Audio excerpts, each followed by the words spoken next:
All right, let's talk about something that every single developer needs to get right, whether you're just starting out or you're a seasoned pro. We're talking about repository visibility. It sounds so simple, right? Public or private. But trust me, one wrong click can mess with your security, your reputation, and even your shot at a new job. So let's break down how to nail this. Seriously, think about this for a second. Your public GitHub or GitLab profile, that's your new resume. It's the very first thing a recruiter or hiring manager is going to look at. It's your professional storefront. So the big question is your code telling a good story, or is it accidentally waving a bunch of red flags? Okay, so let's get right down to the fundamentals. Before you can make the right call, you have to know what you're choosing between.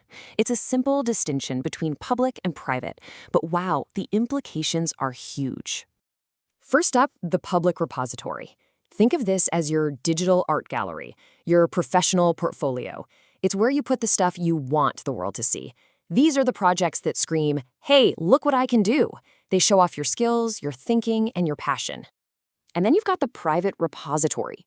This is your personal workshop, your secret lab where you experiment, or the secure vault for important projects. The key here is control. Access is completely locked down. Only you and anyone you specifically invite can get in. So here's the breakdown side by side. Public is all about being seen. It's for your portfolio, your open source work, basically anything that puts your skills on display. Private, on the other hand, is all about staying hidden. It's for your company's code, sensitive data, or maybe just a project that isn't ready for the world yet. Okay, so we get the difference, right? But now for the important part, actually putting things in the right place. This is where you go from just knowing the rules to being a real pro. Let's figure out what belongs in your public showcase and what needs to be locked away in that private vault. So, your public showcase, what should be in there? Well, things like practice projects where you're trying out a new framework, repositories from courses you're taking that shows you're always learning.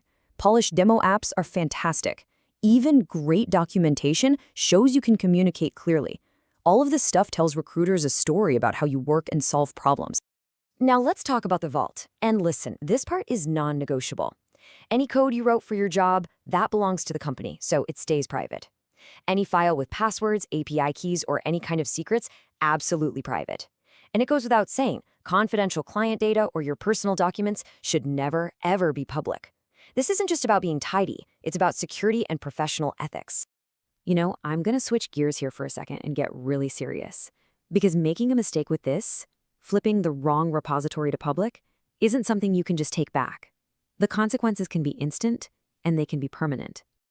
I really need this to sink in. The second you push something sensitive to a public repo, you have to assume it's gone.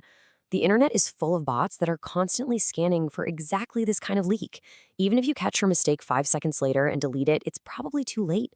Someone or something has already made a copy. The internet does not forget. So let me be crystal clear. Never, ever, under any circumstances, should these things even get close to a public repository. We're talking about passwords, API keys for cloud services, database credentials, personal IDs, and especially those little .env files that hold all your project's secrets. Pushing any of these publicly is basically like leaving the keys to your house, your car, and your bank account on a public bench and walking away. This says it all, right? The danger is real. You can delete the repo, you can try to rewrite history, but you can never, ever be 100% sure that a copy isn't already out there. Once the cat's out of the bag, it's out for good. The only solution here is prevention. Okay, that was intense, but it had to be said. Let's get back to your career. Now that you know what to hide, let's focus on what you should be showing off. What do recruiters and hiring managers really want to see when they land on your profile? Let's pull back the curtain on what recruiters are actually looking for. On the left, this is the good stuff. A few clean, well-organized projects. A clear README is like the trailer for your movie. It has to get them interested. Your commit messages, they tell the story of how you think. And consistent activity shows you're passionate.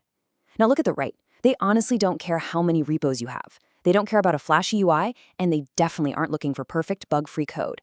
They want to see your process and your potential. It all comes down to this simple idea. 1 or 2 amazing, well-documented projects are infinitely more impressive than 100 messy, half-finished ones. Show them your best work, not all of your work. So, I've got a little homework for you. As soon as we're done here, Go to your repositories, click on Settings, find that Visibility section, and just double-check everything. Make sure what's public is meant to be public and what's private is locked down tight. And please, before you ever change your repo from private to public, just pause, take a breath, and think it through. And that really brings us to the final thought I want to leave you with. Your public profile tells a story about who you are as a developer, your skills, your habits, your professionalism. So take a look at your own profile today and ask yourself, what story is it telling? Make sure it's a good one.